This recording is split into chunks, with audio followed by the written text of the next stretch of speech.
Bloomberg Audio Studios. Podcasts, radio, news. This is the Bloomberg Daybreak Hewitt podcast, available every morning on Apple, Spotify or wherever you listen. It's Thursday, the 25th of April here in London. I'm Caroline Hepker. And I'm Tom McKenzie. Coming up today, mining giant BHP confirms that it's made a £31 billion takeover offer for Anglo American in what could be the biggest deal this year.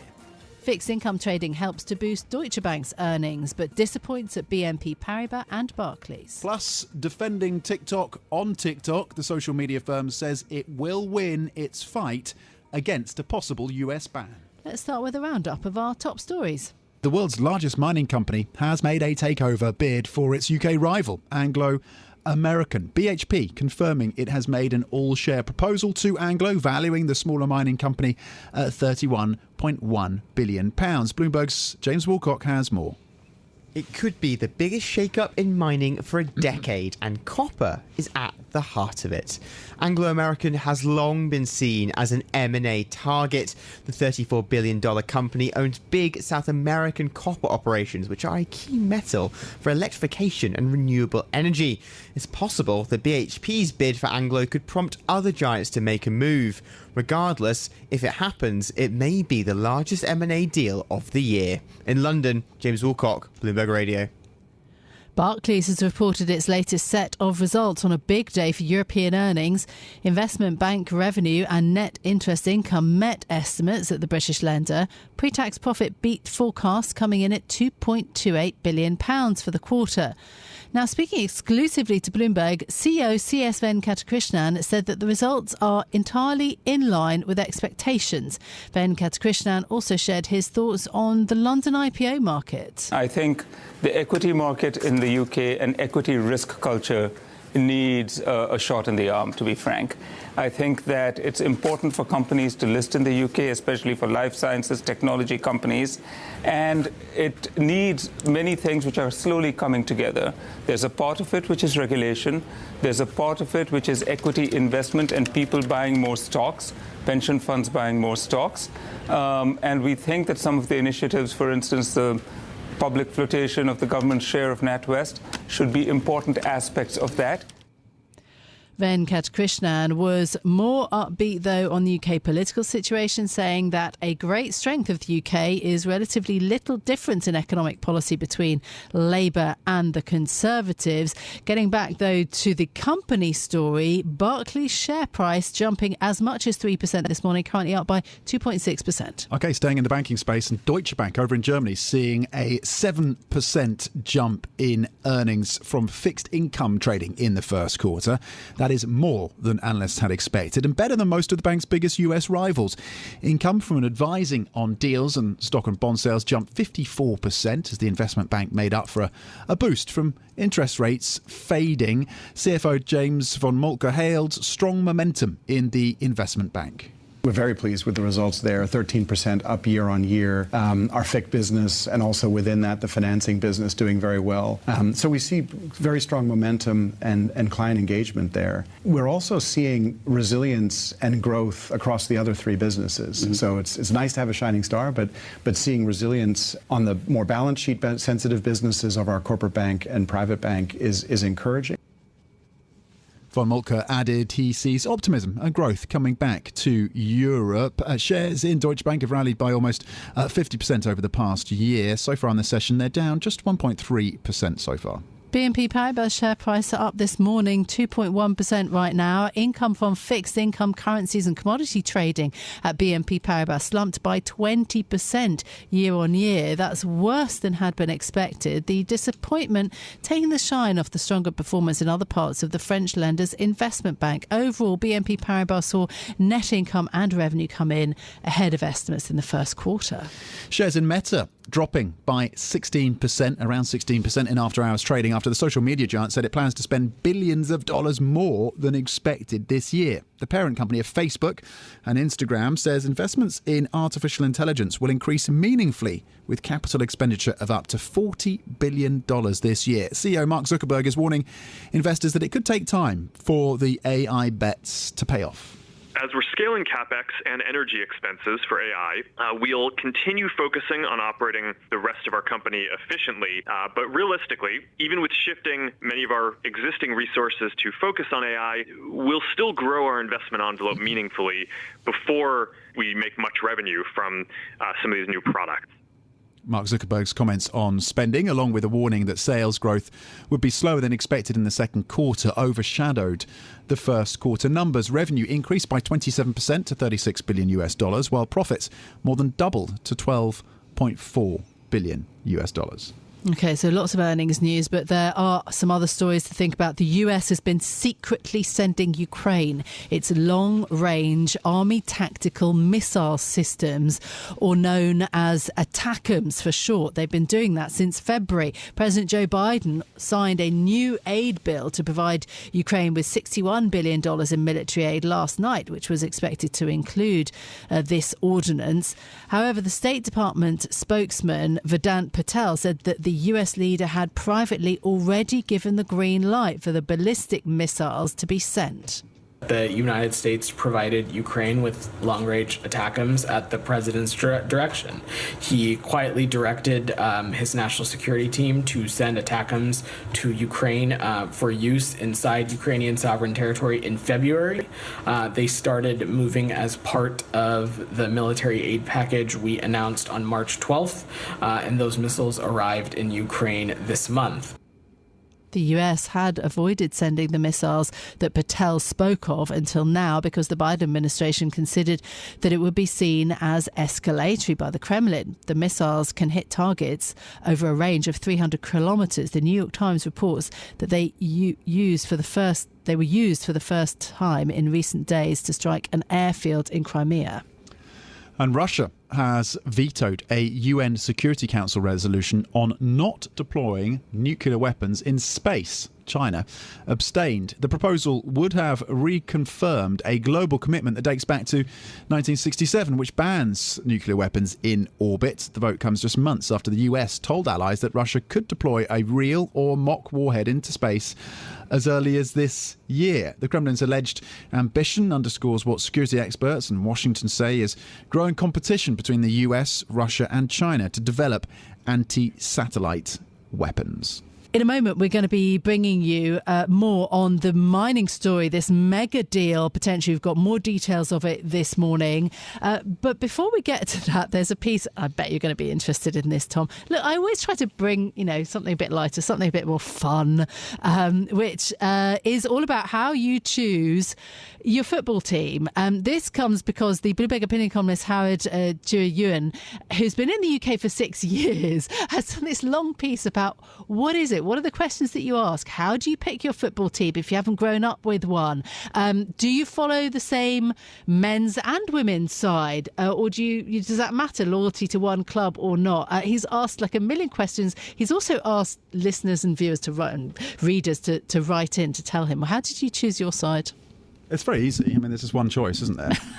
It's Arsenal, obviously, That's and a classic, both the women's team, which are currently top of the league and outperform all of their rivals, and of course the men's team, also, by the way, top of the league. So it's an obvious choice. I don't see what the dilemma is. There you go. A word. Yeah, you have to tell him exactly. No, it's a really lovely piece about this kind of cultural phenomenon. How to have it's a social lubricant, being able to talk. I'm frankly a bit of a fair weather sports, but it does help in certain social situations to be able to dig into the back pocket for a bit of a chat about football. Yes. And if you don't have that, sometimes you can be kind of left out in the social cold. Yes. So I get that. It's a fun what Howard read. was mentioning. Yeah. Okay, so a fun read then for you on the Bloomberg terminal this morning. Let's also, though, get to our top story then, as I mentioned, the mining story. Are we in for a big shake-up in the industry?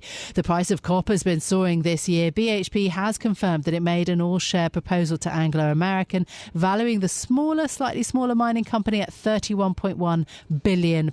Joining us now is Bloomberg's commodities reporter, Martin Ritchie. Martin, thanks for getting back on the radio with us this morning. Now that we have that figure, what do we know then about the deal?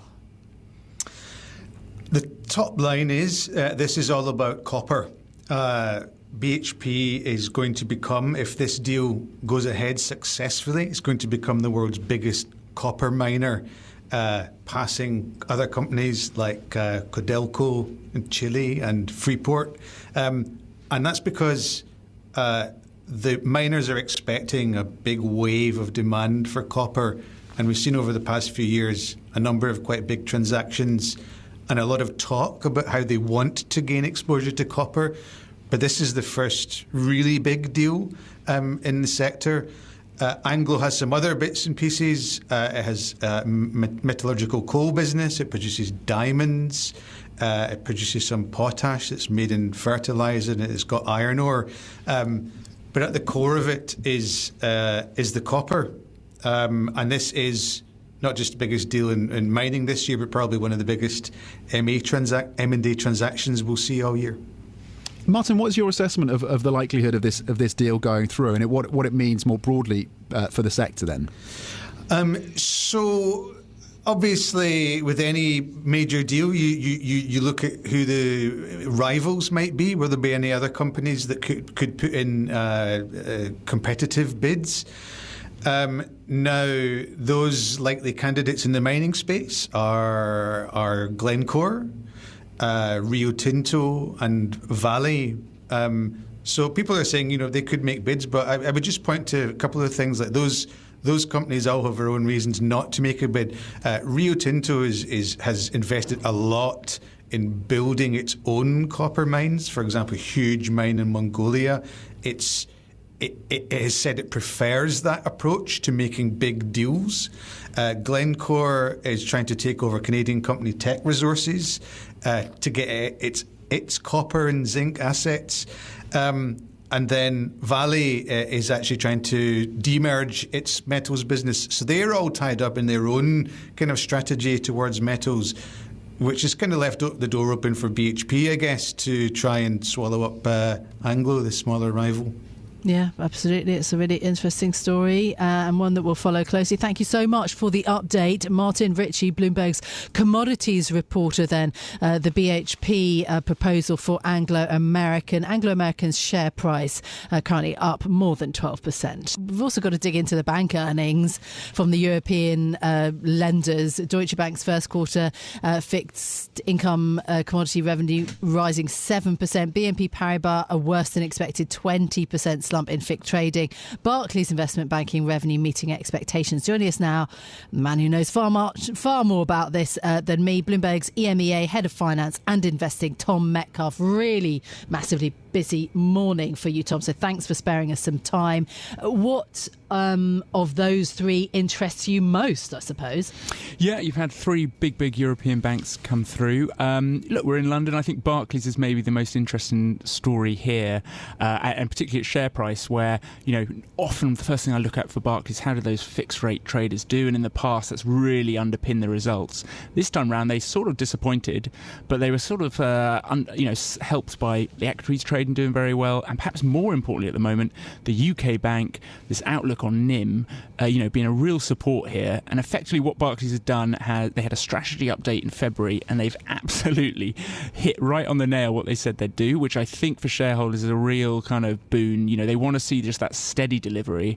Me being a journalist, I love the volatility and the excitement offered by trading, but actually I think what today shows is Barclays is maybe becoming a bit more boring, but for shareholders that is what they really want going forward. Is Deutsche Bank becoming more boring, or is that, in terms of the trading part of that business, they've got that exposure to fixed income? How did that come together for Deutsche Bank over in Germany? Yes, very similar structure to Barclays. Big investment bank, and fixed income is a huge part of that. And I think it's fascinating because their fixed traders did really well. They were up 7%, which is basically in line with some of the best Wall Street banks. So before the shares started trading, I was like, probably Deutsche Bank shares are going to be up. They actually fell, and I think are maybe flat, which again goes maybe back to this point of this, very volatile earnings. The investment bank is just not valued as highly as, say, that more stable recurring revenue.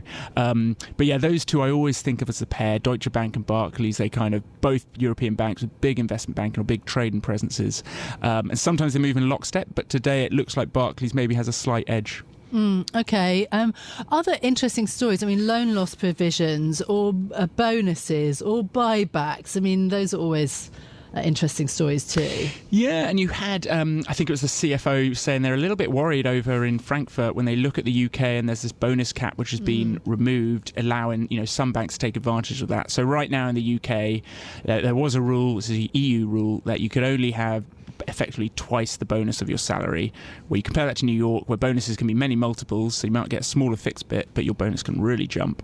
And effectively in the UK, that's now been rolled back post-Brexit. It's a very, very difficult thing to sort of implement in terms of a change. If you can imagine, everyone's on contracts, how many people are going to want to sort of move away from a very high fixed pay into bonuses? But as time goes on, I'm expecting that to sort of effectively be rolled out, and that is potentially a bit of a competitive advantage. I say bit of, but it's interesting that Deutsche Bank chose to sort of raise this, and it's one of those classic messaging, by an executive going, "Hey, regulators, take notice of this. We think it's a bit of a problem. Is there anything you can do to kind of help us out?" To tech now, and a disappointing earnings report from Meta has tech investors on edge. The Facebook owner's outlook for weaker sales, and it was the outlook rather than the quarterly results themselves. It was the outlook plus the higher costs forecast. Underlining the questions about the impact of AI. Shock horror to investors. You actually have to spend to make that AI come to the fore, and it's expensive. Let's bring in Bloomberg's tech editor here in London, Olivia Solon. Olivia, kind of talk to us about the investor reaction to this. Why are they so surprised? It costs $40,000 for a GPU from NVIDIA. We know they're buying thousands of these. I think everyone just got so excited about AI. There's been so much hype over the last year, ever since ChatGPT was unleashed on the world. And so I think perhaps people have been expecting more immediate returns on that investment. But yes, as you say, it's very expensive to hire the engineers, to build these models, to kind of get all the infrastructure, the data centers, the chips to do the training, and then figure out how to put this into their business. So I guess we're specifically talking about generative AI rather than AI more broadly, because Meta and others have been using that very effectively for years. Yeah. We also get earnings out today. Microsoft, Alphabet and Intel out of the US this evening, thinking about that at 9 p.m. London time. How do you think that is going to play out? Because actually the kind of disappointment around Meta had such a widespread impact on shares yesterday. Yeah. Well, I think Microsoft probably has the biggest head start in terms of rolling out generative AI tools across its paid for products. Alphabet is kind of playing catch up. We know it's been a leader in AI breakthroughs for like other types of machine learning, but for generative AI, it's sort of been kind of trying to play catch up. And so it has announced a bunch of ways that it's rolling these kind of generative AI tools throughout its products, but I don't think we're going to see the kind of gains from that quite yet. Yeah, and then there was the controversy around its Gemini model as well, yes. and the fallout from that. You've been writing about how some executives, at least, are not ready for AI. Really interesting piece worth checking out on the terminal and on Bloomberg.com. What's behind that? Right, this was a survey of chief information officers, so IT people within, I think, 700 companies, and the general sense was, as we kind of seem to be learning, that most companies haven't really figured out how to make money from AI, and they need at least a couple more years to really integrate AI tools into their products and services. Some of the main kind of concerns are how long it takes to implement, security concerns, potential biases in AI systems, and of course intellectual property issues. This is Bloomberg Daybreak Europe, your morning brief on the stories making news from London to Wall Street and beyond. Look for us on your podcast feed every morning on Apple, Spotify and anywhere else you get your podcasts. You can also listen live each morning on London DAB Radio, the Bloomberg Business app and Bloomberg.com. Our flagship New York station is also available on your Amazon Alexa devices. Just say, Alexa, play Bloomberg 1130. I'm Caroline Hepker. And I'm Stephen Carroll. Join us again tomorrow morning for all the news you need to start your day, right here on Bloomberg Daybreak Europe.